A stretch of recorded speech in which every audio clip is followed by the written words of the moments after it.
నామంలో మీ అందరికీ వందనాలు. నా దేవుడు మిమ్మల్ని మీ కుటుంబాలను నిండారులుగా దీవించును గాక. ఈరోజు ఒక వాక్యాన్ని చదువుకొని ముందుకు నడవాలని దేవుని సేవకులుగా కోరుకుంటున్నాను. అందరూ కూడా బైబిల్ ఇంటి తీసి చదవటానికి ఇష్టపడండి. దేవుడి దీవెనలు పొందుకోండి. దేవుడు మన పట్ల మన హృదయం ఎలా ఉందో ఒకసారి పరిశీలన చేస్తున్నాడు. మనం దేవుని హృదయం మనం వేయగలుగుతున్నామా, దేవునిలో మనం ఎలా ఉన్నామా అనే దాని గురించి కొన్ని మాటలు తెలుసుకున్నాం ఈరోజు. మత్తయి సువార్త 22వ అధ్యాయము 39వ వచనాన్ని నేను చదువుతున్నాను. అందరూ కూడా బైబిల్ నుండి తీసి చదవండి, లేకపోతే వినటానికి ఇష్టపడండి. వినుట వల్ల విశ్వాసం కలుగును, చదువుట వల్ల జ్ఞానం కలుగునని దేవుని లేఖనాలు పరిశీలిస్తూ మన హృదయంలో విశ్వాసంతో భద్రపరుచుకోవాలి. మన హృదయంలో భద్రపరుచుకునే వాక్యాన్ని నీరు పెట్టి పల్లెంపజేయమంటున్నాడు. అప్పుడే అది తోట వల్లే ఉంటుంది అంటున్నాడు. మనం అలా ఉండాలని దేవుడు కోరుకుంటున్నాడు. 22వ అధ్యాయం మత్తయి సువార్త 22:39. అందుకు ఆయన నీ పూర్ణ హృదయముతోనూ నీ పూర్ణాత్మతోనూ నీ పూర్ణ మనసుతోనూ దేవుడైన యెహోవాను ప్రేమించవలెననేదే మొదటి ఆజ్ఞ. ఆ ఆజ్ఞ మనకందరికీ వర్తిస్తుంది. దేవుడు మొదటి నుంచి కూడా అదే చెబుతున్నాడు, నీ పూర్ణ హృదయముతో దేవుడిని ప్రేమించండి అంటున్నాడు. మొదటి నుంచి కూడా బైబిల్ రాసిన కాడి నుంచి కూడా ఆదాము అవ్వల కాడి నుంచి కూడా హృదయాన్ని సాతాను దొంగిలిస్తూనే వచ్చింది. సాతాను దొంగిలిస్తూ వస్తేనే మనం కూడా దానికి లొంగిపోతూ వస్తున్నాం. ఆదాము అవ్వలు కూడా ఆ రోజునేమన్నారు, దేవుడు తినకుండా పండు తింటే చనిపోతారని చెప్తే అదే కావాలని మన హృదయంలో మీరు దేవతల వల్లే ఉంటారు, దేవుని కన్నా గొప్పవారైతారని సాతాను ప్రేరేపణ చేస్తే అదే తినగలిగారు. అలా రాను రాను అలాగే మన జీవితాలు అలాగే పాడవుతానే వచ్చినాయి. మన పితరులు కూడా అలాగే పాడవుతానే వచ్చారు. దేవుని నీ హృదయాన్ని ఏమంటున్నాడు, నీ హృదయం అనే దేవాలయంలో నేను నివసిస్తానంటున్నాడు. నీ హృదయాన్ని నాకు ఇస్తే చాలంటున్నాడు ఆయన. మనం ఆ హృదయంలోనే మనమే గొప్పవాళ్ళు అనుకుంటున్నాము. మనం ఇక్కడే ఉంటాం. మనిషి మన హృదయం ఎక్కడికో వెళ్ళిపోతాం. ఎన్నో ఆలోచనలు చేపిస్తుంది. చెడు ఆలోచనలే కానీ మంచి ఆలోచనలు దేవుని నడవలేదు. ఆ హృదయం మోసకరమైందంటది. దాన్నే మనం పట్టుకొని ఊరేగుతున్నాం. నీ పూర్ణ ఆత్మతో అంటున్నాడు, నీ పూర్ణ ఆత్మతో నీ దేవుడైన యెహోవాని సేవించమంటున్నాడు. ఆనాడు కయ్యోను ఏబేలు కూడా అదే పరిస్థితి అయిందిగా. ఏమైంది? కయ్యోనేమో దేశమైపోయాడు, ఏబేలుని చంపేశాడు. ఆత్మ అలా పేరే పని చేసేది. ఏమని? నేను నాకన్నా గొప్పవాడు అయిపోతున్నాడు నా తమ్ముడు, దేవుడు ఈయన్నే దీవిస్తున్నాడు, ఈయన చంపేస్తే పోతానుకుంటున్నాడు. ఈ ఆత్మలోనే వస్తుంది మనకి. ఆ హృదయంలో ఉన్న ఆత్మని మన పేరే పని చేస్తుంది. అది మనం పోగొట్టుకోవాలి.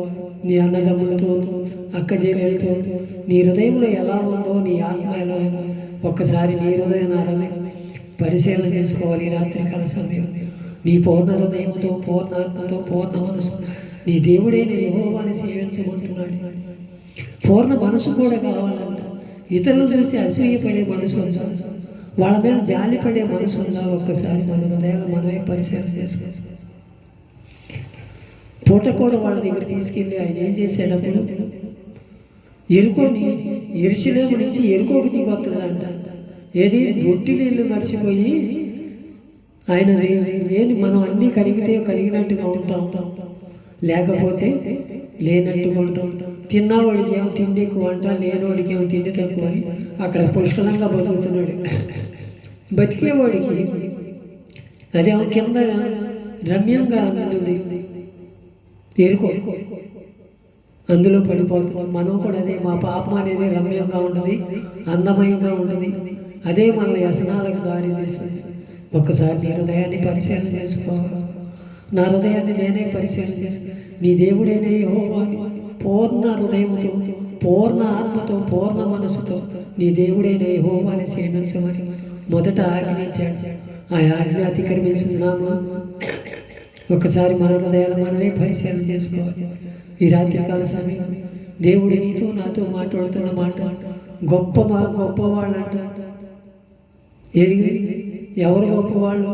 నీ పూర్ణ హృదయంతో, పూర్ణాత్మతో, పూర్ణ మనసుతో నీ దేవుడైన యెహోవాని సేవిస్తే అదే నిన్ను నన్ను కూడా మంచి మనసును దయచేస్తుందని లేఖనాలు బట్టి తెలియపరుస్తున్నాడు. అదే 39లో కూడా అంటున్నాడు, నిన్ను వలె నీ పొరుగు వారిని ప్రేమించవలెను. అది రెండో దాని కూడా మించి లేదండి. నిన్ను వలె నీ పొరుగు వారిని ఎవరు? మన భార్య పొరుగు భార్య, మన భార్య ఎవరో కాదు, తల్లిదండ్రుల మధ్య పెరిగి 18 సంవత్సరాలు తండ్రి చాటున తల్లి చాటున పెరిగి ఆ బిడ్డను తీసుకొచ్చి ఒక అనామకుడి చేతిలో పెడితే ఇతనే నా భర్త అనుకొని సంతోషపడి ఆయనతో వచ్చేస్తారు. తల్లిదండ్రులు వదిలేస్తారు. మనం వచ్చిన భార్యను ఎలా చూడగలుగుతున్నాము? మన కుటుంబాన్ని ఎలా తీర్చిదిద్దుకోగలుగుతున్నాము? ఒకసారి మన హృదయాన్ని మనమే పరిశీలన చేసుకోవాలి. ఇద్దరు సైక్యతగా ఉన్నారా లేదా? నిన్ను వలె నీ పొరుగు వారిని ప్రేమించమంటే ఎవరిని ప్రేమిస్తున్నాం? మనం లోకాన్ని ప్రేమిస్తున్నామా? లోకాశలు ప్రేమిస్తున్నామా? మన కుటుంబాన్ని ప్రేమించుకోలేకపోతున్నామా? మన ఇంటిలో భార్య పిల్లల్ని ప్రేమించుకోలేకపోతున్నామా? ఒకసారి మన హృదయాన్ని మనమే పరిశీలన చేసుకో. దేవుడి ఊరినేమి రాయలయ్యా, ఈ 10 ఆజ్ఞలు పాటించలేరని ఈ 2 ఆజ్ఞలు ఇచ్చినా కానీ 2 ఆజ్ఞలు కూడా దాటిపోతున్నాం. ఆ 2 ఆజ్ఞలు కూడా చేయలేని స్థితిలో ఉంటున్నాం మనం. ఒక్కసారి మన హృదయాలు మనమే పరిశీలన చేసుకున్నాయ్యా, నీ పూర్ణ హృదయంతో, పూర్ణాత్మతో, పూర్ణ మనసు నీ దేవుడైన యెహోవాని సేవించమంటున్నావు. మాలో అలాంటి గుణాన్ని దయచేయ్యా. అయ్యా, నిన్ను వలె నీ పొరుగు వారిని ప్రేమించమంటున్నాను. మేము భార్యలను ప్రేమించలేకపోతున్నామేమో, భర్తను ప్రేమించలేకపోతున్నామేమో. మా హృదయాలు మేమే పరిశీలన చేసుకోవాలయ్యా. చెడు వ్యసనాల్లో బానిసలైపోతున్నాము. ఇంటికాడ తగాదాల బట్టి ఇంటికి వస్తే తగాదా భార్యాభర్తల మధ్య తగాదా, కోర్టు సమస్యలు ఎన్నో సతమతమైపోయి భర్త ఒక దారి భార్య ఒక దారి అయిపోయి నానా బాధలు పడుతున్నారు. ఈ రోజుల్లో ఒకరికొకరు సమస్యలు సుడిగుండంలో చుట్టుకుపోతున్నారు. నేను గొప్ప అంటే నేను గొప్ప, నా మాట నెగ్గాలంటే నా మాట నెగ్గాలి అనే ఆలోచనలో ఉండిపోతున్నారేమో. ఒక్కసారి మీ హృదయాలు పరిశీలన చేసుకో. దేవుడు జతపరిచిన వారిని ఎవరో విడదీస్తానికి లేదని దేవుడు వాగ్దానం చేశాడు. ఆ వాగ్దానాన్ని పట్టుకొని మనం స్థిరపడదామా? మన కుటుంబాలు మనమే కట్టుకుందామా? ఒక్కసారి నీ హృదయాన్ని పరిశీలన చేసుకొని దేవుడి సన్నిధిలో మనం ఎలా ఉండాలో కొన్ని మాటలు తెలుసుకుందాం. మత్తయి సువార్త 5వ అధ్యాయం 44వ వచనాన్ని నేను చదువుతున్నాను. నేను మీతో చెప్పినది ఏమనగా, మీరు పరలోకమందున్న మీ తండ్రికి కుమారులై ఉండునట్లు మీ శత్రువులు ప్రేమించమంటున్నాడు. అసలు మనమే అలాగే శత్రుత్వం చేస్తుంటే మనకు శత్రువులు ఎవరు ఉంటారు? మనకు శత్రువులు ఎవరు ఉంటారు కదా. నిన్ను వలె నీ పొరుగు వారిని ప్రేమించమంటున్నావు, ప్రేమించలేకపోతున్నావు. శత్రువులు కూడా ప్రేమించమంటున్నాడే. ఒక్కసారి మన హృదయాలు మనమే పరిశీలన చేసుకుందాం. ఈ రాత్రికాల సమయంలో సరైన తీర్మానం చేసుకొని దేవుడి ఎదుట మేలైన మార్గంలో నడవాలని దేవుడు కోరుకుంటున్నాడు. నిన్ను వలె నీ శత్రువులు ప్రేమించమంటున్నాడు. శత్రువులంటే ఎవరు? మనమే తయారా పడతాం. వాడు నన్ను అంటాడా, నేను ఆడిని 10 మాటలు అంటా. అది నన్ను అనేది నా స్థాయికి తగ్గది కాదు. అది నేను ఉండవాడిని, నేను ఉండదాన్ని. ఈ ఆలోచనలో ఉండిపోతున్నామేమో. మన కుటుంబాల్లో సైక్యత లేదేమో, మన సమాధానం లేదేమో. ఒక్కసారి మన హృదయాలు మనమే పరిశీలన చేసుకొని మీ పరలోక తండ్రి వాగ్దానం చేస్తున్నాడు. ఆ వాగ్దానాన్ని స్థిరపట్టుకొని 2 ఆజ్ఞలు కూడా పాటించలేని స్థితిలో ఉంటున్నావేమో.